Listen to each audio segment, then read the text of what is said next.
নমস্কার, আপনারা দেখছেন আমার ছোট্ট YouTube channel voice of Anirban. সঙ্গে আমি আপনাদের আপনজন অনির্বাণ চৌধুরী। আজকে যে বিষয় নিয়ে আলোচনা আপনারা থাম্বনেইলে দেখেছেন, সকলকে স্বাগত জানাচ্ছি। এই ভিডিও শেষ অবধি দেখার জন্য অনুরোধ করছি। আজকে যাকে আমাদের সঙ্গে পেয়েছি সে শ্যামল কুমার মিত্র, যুগ্ম সচিব, পশ্চিমবঙ্গ সরকার। উনি অবসরপ্রাপ্ত, উনি সিঙ্গুরের ভূমিপুত্র। সিঙ্গুরের যে সেই আন্দোলন উনি অনেক কাছ থেকে দেখেছেন। সিঙ্গুর আন্দোলন সম্পর্কেই আজকে শ্যামলদার কাছ থেকে কতকগুলো প্রশ্ন করব।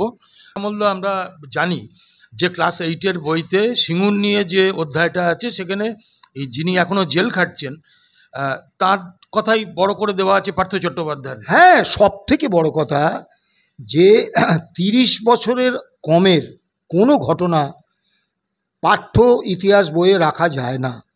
নিয়ম হচ্ছে যে কোনো ঘটনা 30 বছরের আগের হতে হবে এবং সেখানে কোনো একপাক্ষীয় সিদ্ধান্ত নেওয়া যায় না।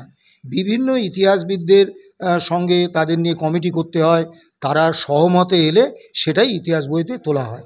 তো 30 বছর কোথায় হলো, উনি ওনার গান এবং ওই ইতিহাস বইতে এই সিঙ্গুর আন্দোলন সম্পর্কে যা যা বলা আছে প্রত্যেকটি কথা মিথ্যে, সব কটা কথা মিথ্যে।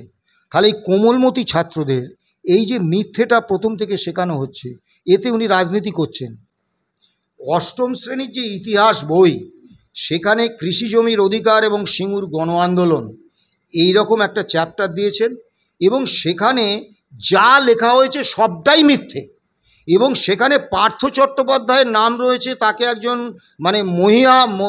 মহান ব্যক্তি হিসেবে দেখানো হয়েছে। পার্থচার জীবনে ওই যিনি জেল খাটছেন, যে ওই জেলে আছে, যে ওই তার যার বান্ধবীর ঘর থেকে খাটের তলা থেকে 36 কোটি না 50 কোটি টাকা উদ্ধার হয়েছিল, যে এই যে হাজার হাজার যে কর্মপ্রার্থী তাদের যে সর্বনাশটা করে গেছে, সে তাকে মহান ব্যক্তি হিসেবে দেখানো হচ্ছে।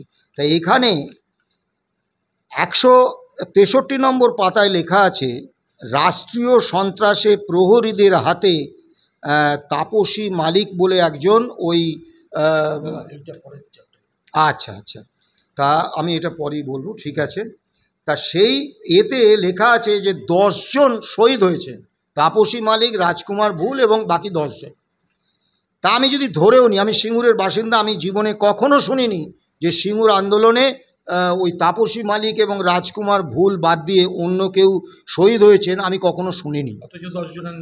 এবার যদি আমি ধরেও নিই, হ্যাঁ, তাহলে এই তাপসী মালিক বাদ দিয়ে এই বাকি 9 জনের মৃত্যুটা তো হয়েছে অস্বাভাবিকভাবে। এবং ওখানে 2006 সালে তৃণমূলের এই নারকীয় সন্ত্রাস শুরুর পর থেকে সিপিএম বলে বস্তুটা ওই অঞ্চল থেকে লুপ্ত হয়ে গিয়েছিল। কাজেই এদের সঙ্গে সিপিএমের সংঘর্ষে মারা গেছে এটা বলা যাবে না।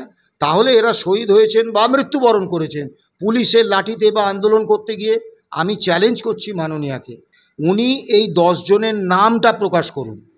ইতিহাস বইতে কিন্তু নাম দেয়া হয়নি, নামটা প্রকাশ করুন এবং তার পোস্টমর্টেম রিপোর্টটা প্রকাশ করুন যে কিভাবে তারা মারা গেছে।